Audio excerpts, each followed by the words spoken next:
Bismillahirrahmanirrahim. Assalamu alaikum and very good afternoon to all of you. I am Saima Rashid and I am also an Executive Council member of PNDS. सबसे पहले बहुत शुक्रिया Pakistan nutrition and dietetics society का कि हमें ये इतने अच्छे प्लेटफॉर्म पे पिछले 3 दिन से गैदर करके रखा, इस कदर अच्छी मालूमात फराहम की।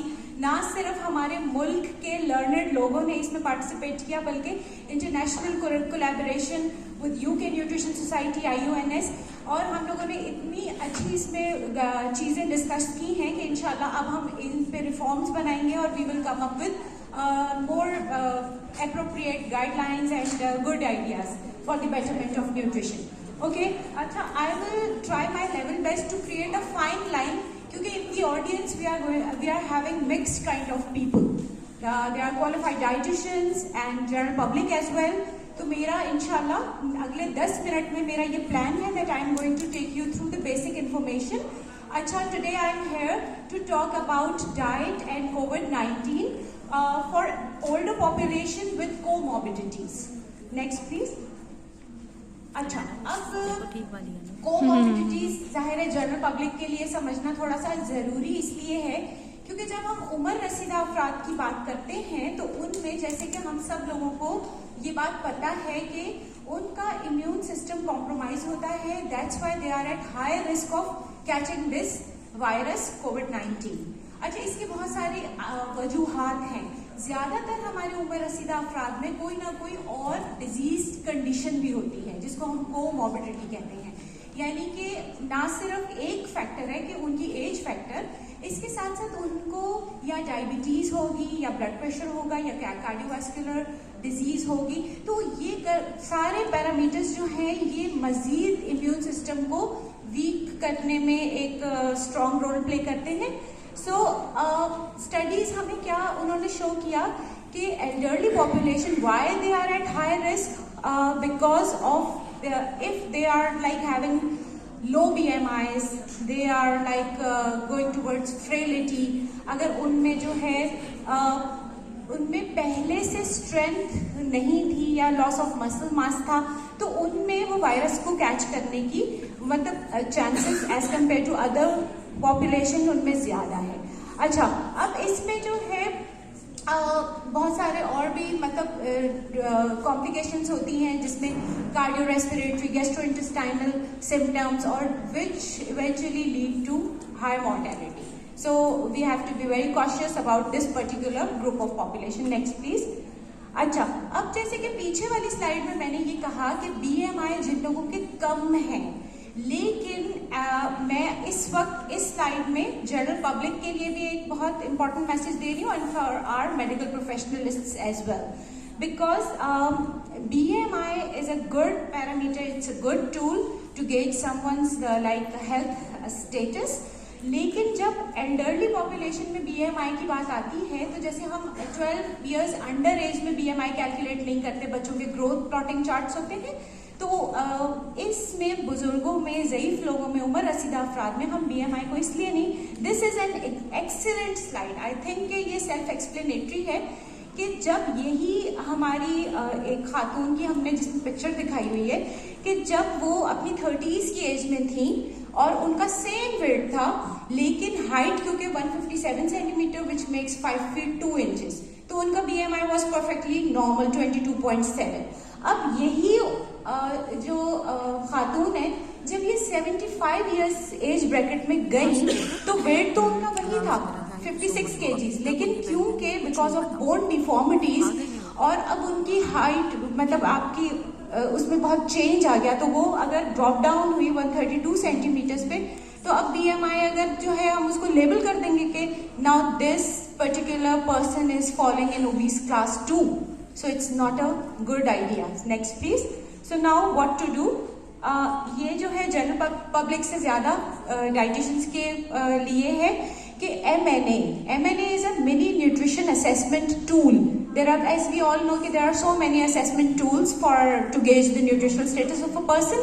तो MNA में इन्होंने अब क्या कहा कि आप उम्र रसीदा अफराद में आप BMI कैलकुलेट नहीं करेंगे. So what other measurement you are going to consider is your calf measurement, कि आप पिंडली का नाप लेंगे और ऑप्टिमल जो उन्होंने एक मेजरमेंट दी है दैट इज 30.5 सेंटीमीटर्स. तो आप इससे गेज करेंगे कि हमारा पर्सन कितना हाई रिस्क है कि वो मेल न्यूट्रिशन के बॉर्डर लाइन पर तो नहीं है या हाई रिस्क तो नहीं है of like decline in their nutritional status. Next please. अच्छा, now what are the risk factors.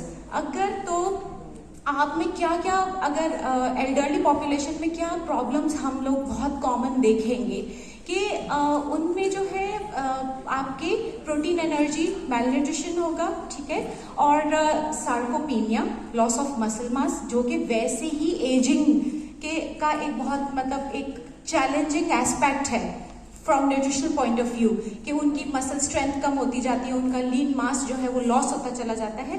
And if that person has got any disease तो फिर वो आपकी एक्सेलरेशन उस सार्कोपीनिया की वो बहुत स्पीडी हो जाती है.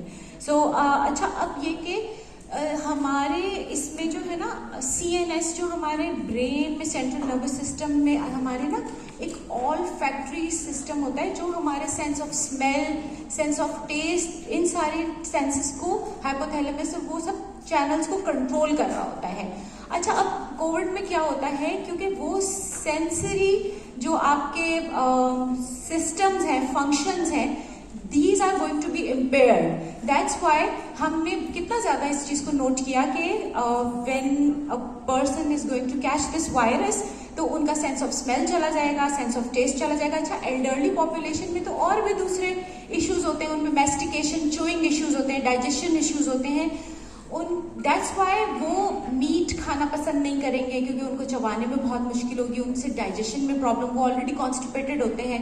May be if elderly person is landing up with diabetes as well, तो हमें पता है कि गैस्ट्रोपेरेसिस की वजह से, डायबिटिक न्यूरोपैथी की वजह से उनकी जो गट की मोटिलिटी है वो ऑलरेडी मतलब इतनी ज्यादा इनहैंस्ड नहीं है, तो उनमें तो कॉन्स्टिपेशन पहले से था. ऊपर से अब उस बंदे में जब ये सारे सेंसेस भी इम्पेयर्ड हुए, ना उनको अच्छी खुशबू आ रही खाने की, टेस्ट नहीं आ रहा, that eventually leads to anorexia which is loss of appetite. अच्छा, अब हमें न्यूट्रिशनल पॉइंट ऑफ व्यू से इस एरिया को फोकस करना होता है which is going to be a big challenge for health care providers, क्योंकि इसमें जो है हम किस किस्म की डाइट दें, यही हमारा आज का ऑब्जेक्टिव है कि हम एक टेक होम ऐसा क्रिस्प सा मैसेज दें which is going to be easily understandable by the general public. And of course working dietitians, they are already very well familiar about all these factors. Next please. अच्छा, ये जो है nutrition status के ऊपर क्या impact आएगा, ये almost पीछे वाले जो स्लाइड में हम पॉइंट्स कवर कर चुके हैं. Next please. अच्छा जी, ये एक टेबल मैंने फॉर्मुलेट किया है कि हम ये कहते हैं कि एक दिन में एक उम्र रसीदा अफराद को 1 ग्राम से लेके 1.3 ग्राम पर किलोग्राम बॉडी वेट प्रोटीन खाना चाहिए, ठीक है. सिंपल सी मिसाल लें, 50 किलो का एक पेशेंट है, अब उसका जो है एक दिन की जरूरत 50 ग्राम प्रोटीन हो गई, ठीक है, जो कि एनिमल सोर्सेस से आनी चाहिए, high quality, good quality protein से, ठीक है. अब ये कह देना कि जी 1 ग्राम प्रोटीन पर केजी आपने बस खाना है, ठीक है, ऐसे नहीं. अब मैं अगर कह रही हूँ आपने 50 ग्राम प्रोटीन या 40 ग्राम प्रोटीन खाना है, तो अब देखें बहुत सारी सोर्सेज हैं. हमें पता है कि 1 आउंस जो कि 30 ग्राम होती, बहुत छोटा होता है 1 आउंस, 30 ग्राम्स की बोटी बहुत छोटी होती है. तो वो अगर रेड मीट है या वाइट मीट है, बकरे का गोश्त, गाय का गोश्त का मैं भी नाम नहीं लूंगी क्योंकि nowadays there is a virus, तो वो थोड़ा सा मतलब एक कंफ्यूजिंग सा स्टेटमेंट हो जाएगा. अच्छा, बकरे का गोश्त, उसका कीमा, या फिर जो है वाइट मीट जिसमें फिश, चिकन, अंडा, इन सब में जो है 1 आउंस के अंदर जो है वो 7 ग्राम प्रोटीन है, ठीक है. तो अच्छा, अब हम ये कहेंगे कि भाई ठीक है, अगर आपको मैस्टिकेशन च्यूइंग प्रॉब्लम है, कीमे की फॉर्म में, कटलेट की फॉर्म में उसमें चिकन ऐड कर दें, अंडा लगा के उसको फ्राई कर लें to make it dense caloric and dense protein as well. अच्छा, फिर मैं जो है थोड़ी सी लिटरेचर में मैंने चीज़ों को when I came across the things, तो मैंने एक बायो अवेलेबिलिटी एक चीज़ होती है, आम फहम, उसमें मैं समझाने की कोशिश करती हूँ कि ठीक है, अगर मैंने कह दिया कि जी दालों में बहुत ज़्यादा प्रोटीन है, लेकिन मुझे ये पता है कि वो मेरे जिस्म में हजम ही नहीं हो सकता, या फिर उसके अंदर जो मैं कह रही हूँ कि जी एसेंशियल अमाइनो एसिड्स हैं जो कि इम्यून सिस्टम को जाके अच्छा करेंगे, मिथ्योनिन, सिस्टीन, आर्जिनिन, वो तो है ही नहीं। तो मैं ये कह दूं कि आप दालें खा लें, गोश्त नहीं खाएं, सो इट्स रॉन्ग मैसेज, ठीक है। So what I am going to sort out के जैसे एक है हमारा जौ का दलिया होता है, गंदम का दलिया होता है, ऐसी एक काइंड ऑफ सीरियल है किनुआ। अब वो मैंने देखा उसकी बायो अवेलेबिलिटी, यानी कि उसमें अगर मैं कह रही हूँ कि 8 ग्राम प्रोटीन है तो वो 80% उसमें उसकी बायो अवेलेबिलिटी है, ठीक है। फिर इसी तरीके से सोया फ्लावर है, ऑल्दो कि उसका जायका अच्छा नहीं होता है, लेकिन ये कि अगर प्लांट बेस्ड, अगर हम चीप सोर्सेस की भी बात करें तो वो कंपैरेटिवली बेटर है, उसकी एब्जॉर्प्शन भी अच्छी है। तो अगर हम उसके कपकेक्स बना दें ताकि वो जो है खाना भी, मतलब जिसके दांत टूटे हुए, डेंचर्स नहीं है या फिर मिसफिटिंग डेंचर्स हैं, तो वो लोग फिर क्या करते हैं, वो लोग खाना बिल्कुल छोड़ ही देते हैं। तो प्रोटीन को कोप अप करना तो बहुत बड़ा चैलेंज होता है। अच्छा, तो इसमें जो है भाई आप कपकेक्स के अंदर अगर मफिन्स बनाने के लिए अंडा भी डाल रहे हैं, आप सोया फ्लावर से बना रहे हैं, तो मैंने काफ़ी कैलकुलेशंस करके, मेरी student help me a lot, thanks to Nimra, कि एक कपकेक सोया फ्लावर का बना हुआ उसमें जो है तकरीबन 4 ग्राम प्रोटीन मिल जाएगा, ठीक है। सो पीनट बटर, अच्छा इसमें क्रीमी भी आता है ना, एक तो विद पार्टिकल्स होता है, क्रंची होता है। क्रंची तो एल्डरली पीपल के लिए खाना जरा मुश्किल होगा, क्रीमी अगर मैं 2 टेबल स्पून दे दूंगी तो भी उसमें भी 8 ग्राम होगा, which is good source, okay. Next please. अच्छा, अब जैसे Tahmina, really thanks Tahmina for making my job easy, कि उन्होंने बहुत सारे माइक्रो न्यूट्रिएंट्स को कवर कर लिया। इसका इम्यूनोमॉड्यूलेटरी इफेक्ट होता है, यानी हमारे इम्यून सिस्टम के ऊपर पॉजिटिव इम्पैक्ट आता है। अच्छा, फैट सॉल्युबल वाइटामिन के जी, जो चिकनाई में हजम होने वाले वाइटामिन है, विटामिन ए, डी, ई, के। अच्छा, ए में ना बहुत सारे लोग जो है, मैंने मीडिया पे भी देखा, सोशल मीडिया, उफ़ो भाई बड़ी मिस इन्फॉर्मेशन जो हमें प्रोवाइड कर रहा होता है कि जी आप जो है ना वो डार्क कलर की फ्रूट्स एंड वेजिटेबल्स खा लें, ठीक है, सही है, विटामिन ए है उसके अंदर, वो बीटा कैरोटीन्स है, वो तो इनएक्टिव फॉर्म है विटामिन ए की। हम तो जब इम्यून सिस्टम की बात कर रहे हैं, हम तो रेटिनॉल की बात कर रहे हैं, एक्टिव, ठीक है। तो मैंने जो सॉर्ट की ना, एक चीज जो कि चीप भी है, और एक अगर मैं बकरे के या गाय के गोश्त की कलेजी दूं एल्डरली पीपल को, एक्सीलेंट सोर्स ऑफ आयरन, उसमें विटामिन ए रेटिनॉल फॉर्म में भी मिल जाएगा, विटामिन डी भी मिल जाएगा। तो मैं एक फूड के साथ 3 अपने न्यूट्रिएंट्स को कवर कर सकती हूँ, and economical point of view से भी इट्स वेरी गुड, ठीक है। इसी तरीके से विटामिन सी की ओवरडोजेस की बात की तहमीना ने, लेकिन मैं आप लोगों को एक और बात बताती हूँ कि सबसे सिंपल होता है कि जी विटामिन सी आप सप्लीमेंट ले लें। वाई?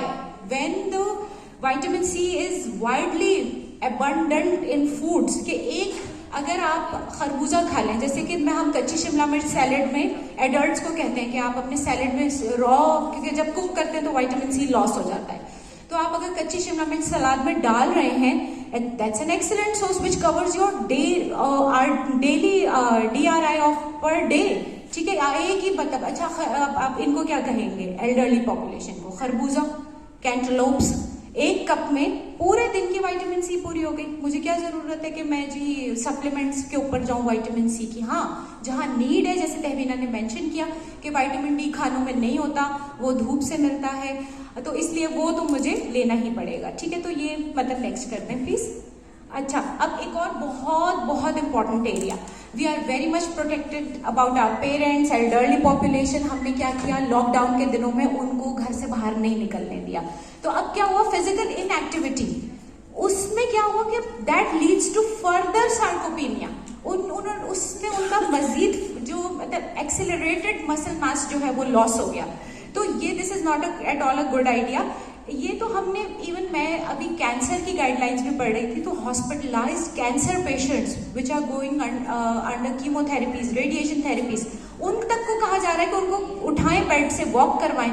तो हमें अपने उम्र रसीदा अफराद को घर के अंदर चले, अगर हम बहुत प्रोटेक्टेड है उनके बारे में, तो उनकी फिजिकल एक्टिविटी को रिस्ट्रिक्ट नहीं करना चाहिए, बिकॉज वो हम उनको मोहब्बत में उनके नुकसान कर देंगे। Next please. अच्छा जी, मेरी आखिरी, ये जो है एक एल्डरली पॉपुलेशन के लिए प्लेट है कि आप अपनी प्लेट में किस तरह की चीजें सेट करेंगे। चीज, हाँ सॉरी, मैं चीज मेंशन करना पीछे भूल गई कि चीज जो है वो पैलेटेबल है, सॉफ्ट है, good source, excellent source of calcium and protein है। तो हम कुछ चीज बेस्ड प्रोडक्ट्स भी आपकी प्लेट में ऐड कर सकते हैं। Next please, my last slide. शाखें रही तो फूल भी पत्ते भी आए होंगे, ये दिन अगर बुरे हैं तो अच्छे भी आएंगे। Thank you very much.